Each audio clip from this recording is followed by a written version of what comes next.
2 दिसंबर से वो कार्यालय से गायब हैं, जिसके बाद जांच करने पर पता चली कि कुछ वो वित्तीय अभिलेख लेकर यहाँ से कार्यालय से गायब है। एरियर के नाम पर अच्छी खासी धनराशि गबन हो गई है।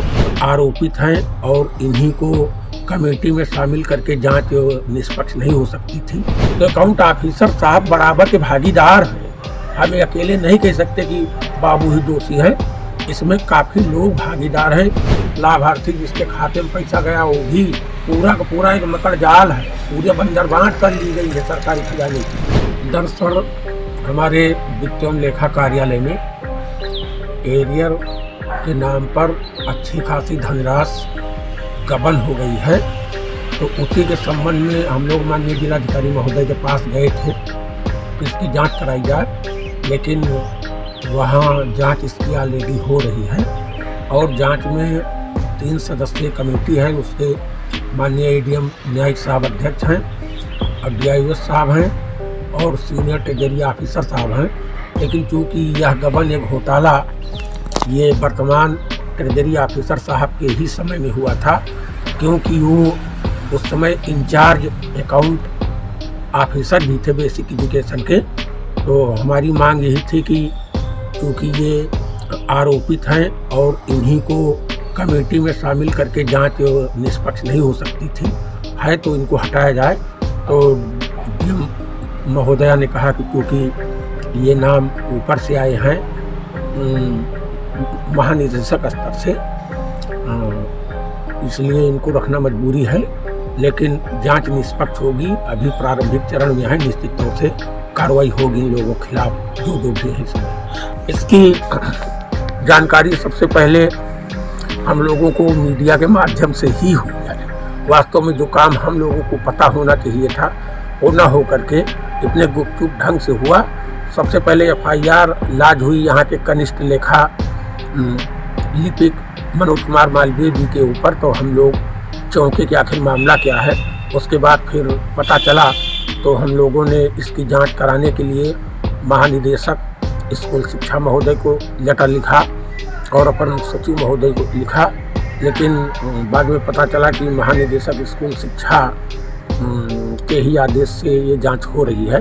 क्योंकि इसमें ट्रेजरी ऑफिसर साहब स्वयं इन्वॉल्व हैं, तो उनको हटाने के लिए लेटर लिखा गया कि उनको हटा करके ये किया जाए। लेकिन दूसरी दिक्कत ये भी है कि हमारे ज़िले में केवल एक ही ट्रेजरी ऑफिसर साहब अकेले ही हैं, कोई अकाउंट ऑफिसर नहीं है। तो आखिर इनको हटा करके जांच कराई जाए तो किस वित्तीय अधिकारी को लाई जाए, ये भी दिक्कत है। हम मनोज कुमार मालवीय के अकेला दोष नहीं देंगे, इसलिए कि जो ऑनलाइन पेमेंट की व्यवस्था है इसमें एक लोडर होता है, दूसरा चेकर होता है। तो मनोज कुमार मालवीय एज ए बाबू उन्होंने सैलरी को भले या एरियर को इन्होंने लोड किया, लेकिन चेक तो करना था हमारे अकाउंट ऑफिसर साहब को। तो अकाउंट ऑफिसर साहब बराबर के भागीदार हैं। हम अकेले नहीं कह सकते कि बाबू ही दोषी है, इसमें काफ़ी लोग भागीदार हैं।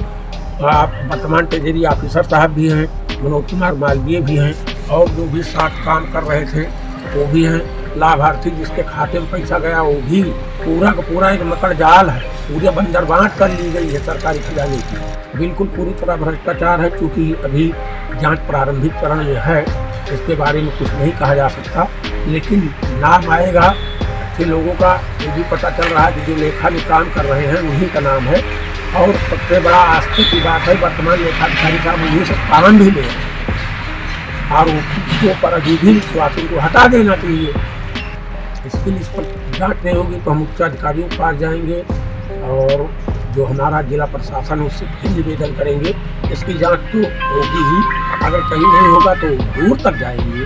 हमारे कार्यालय में कार्यरत मनोज कुमार मालवीय जो कनिष्ठ लिपिक पद पर यहाँ पर संबद्ध थे, उनको 2 दिसंबर से वो कार्यालय से गायब हैं, जिसके बाद जांच करने पर पता चली कि कुछ वो वित्तीय अभिलेख लेकर यहाँ से कार्यालय से गायब है। और इस कारणवश शिक्षकों के वेतन आदि भुगतान में कई समस्याएं आ रही हैं। इसी क्रम में उनके खिलाफ एक मुकदमा दर्ज कराया गया है थाना गौरीगंज में, जिससे उनको यहाँ पर लाकर उन अभिलेखों को प्राप्त किया जा सके और कार्यालय में आ रही बाधा को दूर किया जाए। अभी इसकी जांच एक त्रिस्तरीय समिति के द्वारा की जा रही है, इसीलिए विभाग जब तक इस पर कोई निष्कर्ष नहीं पहुंचता इस बारे में कुछ भी कहना जल्दबाजी होगा। सब्सक्राइब करें आपका अपना चैनल न्यूज टाइम नेशन और हर खबर सबसे पहले पाने के लिए बेल आइकॉन जरूर दबाएं।